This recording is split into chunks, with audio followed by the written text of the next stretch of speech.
ఈ బతుకమ్మ పండుగ అన్న నాకు చాలా ఇష్టం. ఎందుకంటే అప్పటి తరం వేరు, మధ్య తరం వేరు, ఈ తరం వేరు. మేము ఈ అమ్మాయి లెక్క ఉన్నప్పుడు కరెక్ట్ 4 గంటలకు బతుకమ్మను పెడదుము. 4 గంటలకు పెట్టి 7, 8 దాకా ఆడుకుందుము. బతుకమ్మ ఆడుకునుడు, కోలలు వేసుకునుడు, రాజరాజేశ్వర స్వామి దర్శనం చేసుకునుడు, అమ్మవారి దర్శనం చేసుకునుడు, 9 వరకు ఇంటికి పోవుడు. ఇది దినచర్య. ఇది 9 రోజులు మేము సంతోషంగా ఆడవాళ్ళమందరం ఆడుకుంటాము. ఈ బతుకమ్మ పండుగ నా చిన్నపిల్లలకు, పెద్దలకు అందరికీ బాగా ఇష్టము. ఆ తరం నాడు అప్పుడు ఎంతసేపు అయినా ఎంత యాష్ట లేకుండా ఆడుతుంటుంది. ప్రేమలు ఎక్కువ ఉండే. 10 మంది కలిసి బతుకమ్మను వేర్చుకుందాము, 10 మందిని కలిసి పలారం తయారు చేసుకుందాము, 10 మందిని కలిసి ఆడుకుందాము, 10 మంది కలిసి బతుకమ్మలు తీసుకొని వద్దాము.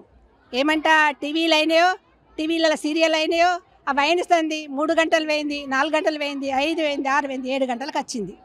7 గంటలకు కూడా మేము అందరం వస్తాం. బతుకమ్మని చిన్న ఉత్సవం. మాకు దేవస్థానం ఉంది కాబట్టి మాకు చాలా సంతోషం.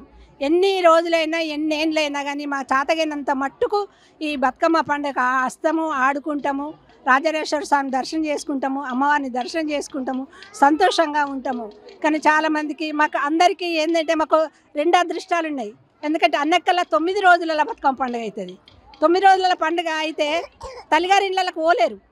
కానీ మా అదృష్టం ఏంటంటే ఈ రాజరాజేశ్వరి పుణ్యం అని 7 రోజులకే బతుకమ్మ పండుగ పెద్ద బతుకమ్మ అవుతుంది. అయితే మేము తల్లిగారింట్లో పెద్ద బతుకమ్మ చూస్తాం, అత్తగారింట్లో పెద్ద బతుకమ్మ చూస్తాం. మాకు ఇది ఒక అదృష్టం. మాకు ఈ అదృష్టం అమ్మవారు ఇచ్చింది. కానీ ఈ బతుకమ్మ పండుగ మరవలేంది. దసరా నవరాత్రులు మరవలేంది. చిన్నలు పెద్దలు అందరు కలిసి ఆడుకోవాలి. దినచర్య ఉన్నప్పుడు తరాలు మారినా కానీ బతుకమ్మ మారద్దు. బతుకమ్మను పేరియాలే. మేము 9 రోజులు పొద్దున వేరుచుకొని దేవుని కాడ బతుకమ్మను పెట్టుకొని 9 రకాల నైవేద్యాలు చేసుకుంటాం. రోజొక నైవేద్యం చేసి అమ్మవారికి చూస్తాం. సాయంకాలాన 5 గంటలకు ఇంటికి వెళ్తాము. చిన్న పెద్దలు అందరూ సంతోషంగా ఉంటాము. ఈ బతుకమ్మ అంటే చాలా సంతోషము. పిల్లలకు పెద్దలకి కొత్త బట్టలు కావాలని కాదు, గాజులు కావాలని కాదు, నగలు కావాలని కాదు, కానీ మాకు కావాల్సింది బతుకమ్మ ఆట. ఈ బతుకమ్మను మార్చలేదు. మా అమ్మ నాన్నలు చిన్నప్పుడు సంధి ఆడుతున్నారు. తరాలు మారినా వేరు మారినా కానీ బతుకమ్మ మారది. ఈ బతుకమ్మని ఆడుకోవాలి. మన సంప్రదాయాలన్నీ ఉంచుకోవాలి. ప్రతి పండుగకు ఏ సంప్రదాయం ఉందో ఆ సంప్రదాయం ఖచ్చితంగా నెరవేర్చాలి. మన పెద్దలు మన సంతోషం కోసమే నేర్పిండ్రు. ఎన్ని తరాలు మారినా కానీ మన పండుగలు మారద్దు, మన బతుకమ్మ మారద్దు, మన దసరా నవరాత్రులు మారద్దు. మనం ఎప్పుడు ఇలాగే రావాలి. సంతోషంగా అందరూ ఉండాలి. అమ్మవారి దీవెనలు అందుకోవాలి, రాజరాజేశ్వర స్వామి దీవెనలు అందుకోవాలి.